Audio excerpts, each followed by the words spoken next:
Hello everyone, this is Matthew again. So after being absent for a few weeks, here I'm back again on our English channel to bring you the video on this CUBOT X9 or CUBOT X9. Anyway, I don't know how to pronounce it correctly in English, do I?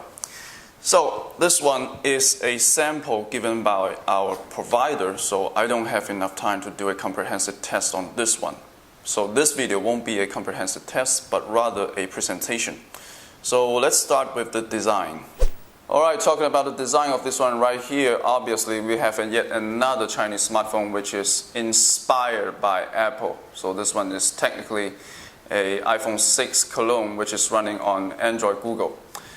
Right here we have a webcam of 5 megapixels plus a screen of 5-inch, the definition being HD I believe. And down here we have the free physical button for Google Android, which is classic.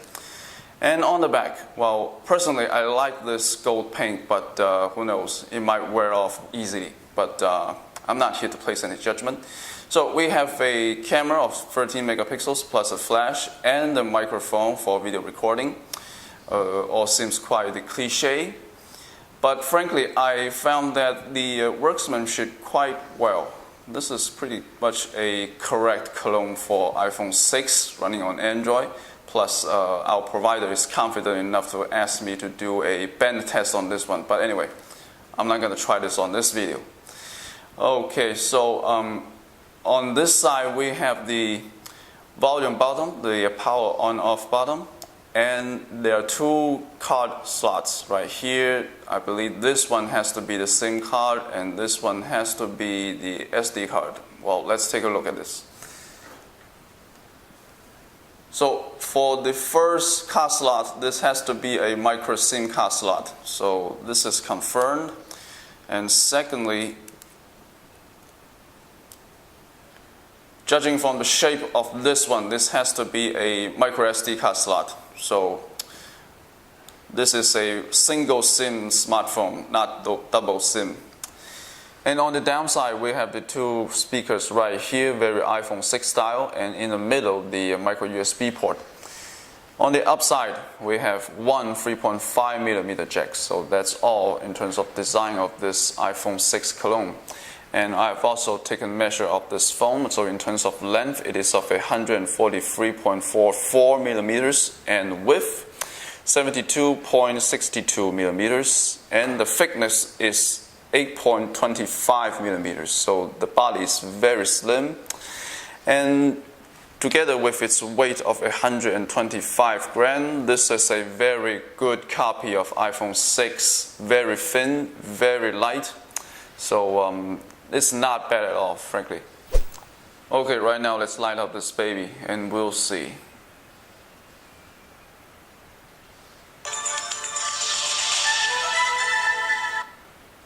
Well, this is quite fast. They didn't even bother to let the startup ammunition to finish. Okay, right here, I'm quite sure that we are on a personalized launcher because the icons and the gadgets are all different, but I'm not sure which launcher is it. We'll get to that later. So first things first, let's check out the IMEI code. Okay, so this one is an engineering sample. There's no IMEI code provided for the time being. And next, let's see if we can access engineering mode. Well, it looks like we can access engineering mode by this method, so we'll check out another one. Okay, as you can see just now, this engineering sample wasn't quite stable as it seems, so it freezed and it left me no choice but to restart the smartphone and go on with Mobile Uncle. So now we are in engineering mode. Let's check out the frequencies. So for 3G, we have the WCDMA 2000, 850, and 800. So there's no WCDMA 900 crossed. That's bad news for certain parts of Europe, I guess. And right here we have the classic quad band for 2G. So there's nothing quite remarkable in terms of compatible frequencies. It's not a complete set of frequencies. Anyway. And right here we have a mistake because this smartphone has only one SIM card slot, but right here it has detected two SIM cards. Well, what can you say? This is just an engineering sample. Alright, next. Okay, here we are on the setting page. So first thing that is remarkable is the hard not function, which I personally haven't tested yet. So I can't say for sure if this function works on this engineering sample. And for your information, this function has to go with another device that supports also hard not. Okay, so moving on with the storage. So now we have a available ROM space of 12.49. So I guess we have a total internal storage of 16 gigabytes. Well, that's already plenty spacious for me. And moving on with the, well, that seems there's nothing quite special about the setting page already. And let's check out the Android version. So the Android version is the latest one, the 4.4.4. Okay, it is KitKat confirmed. There's no doubt about it. Alright, next we move on to the AnTuTu benchmark. So we have a total score of 29,723. Not a bad score for, a medium level octa-core CPU.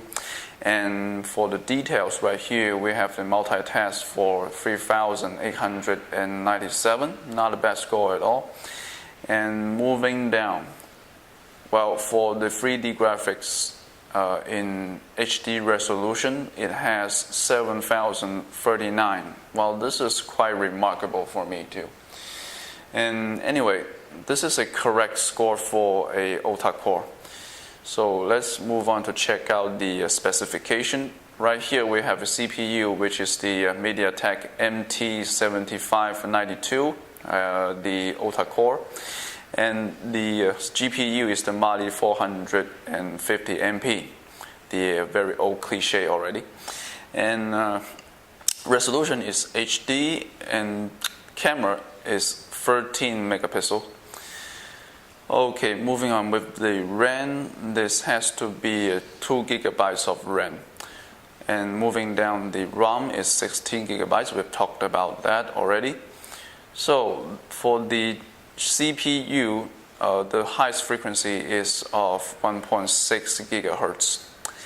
And moving down, in terms of density of pixel, it has 3020 pixel per inch.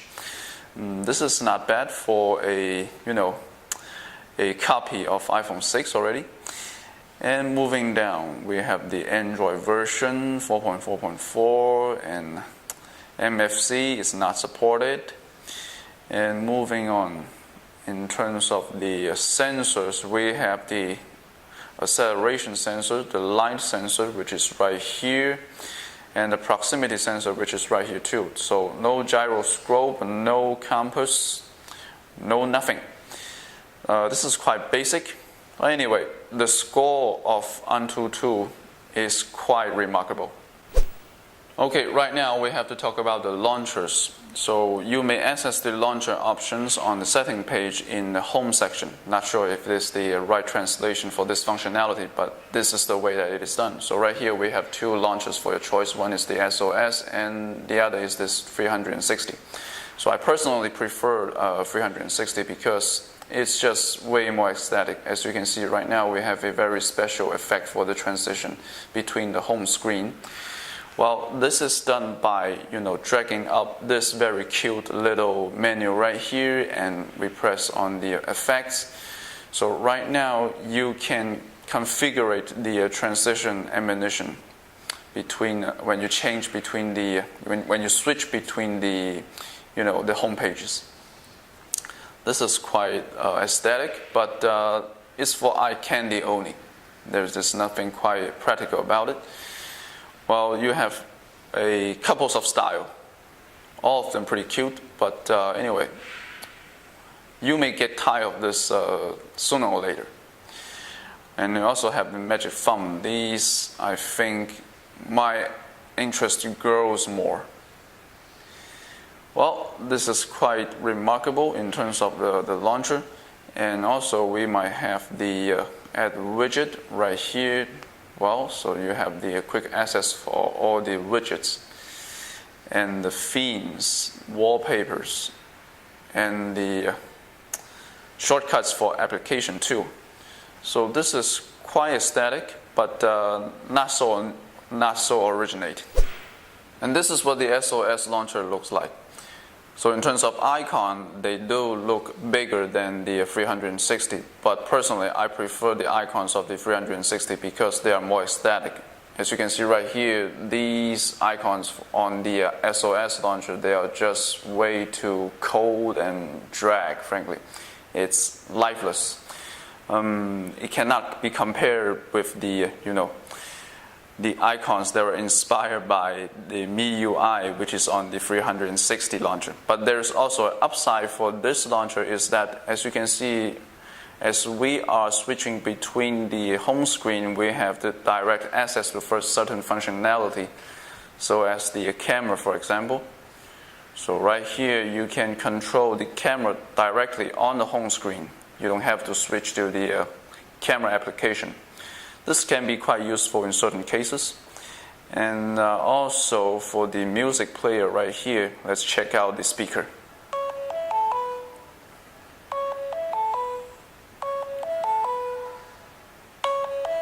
Well, we are already on maximum volume, but frankly, the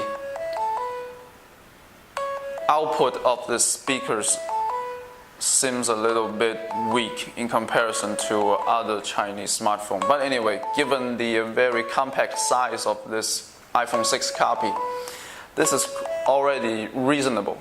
It has a very reasonable output in terms of volume. Okay, I personally not quite familiar with this kind of layout because all this time I'm using the classic layout like that of the 360 launcher. So I personally prefer the 360 launcher.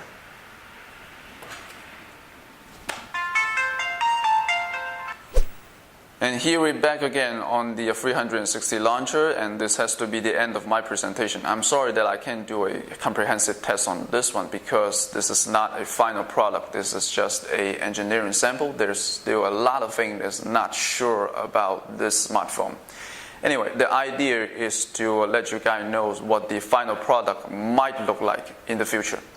So I hope you like the content of this video, and also I've left all the sample photos taken with this smartphone right down in the description below. So see you in the next video.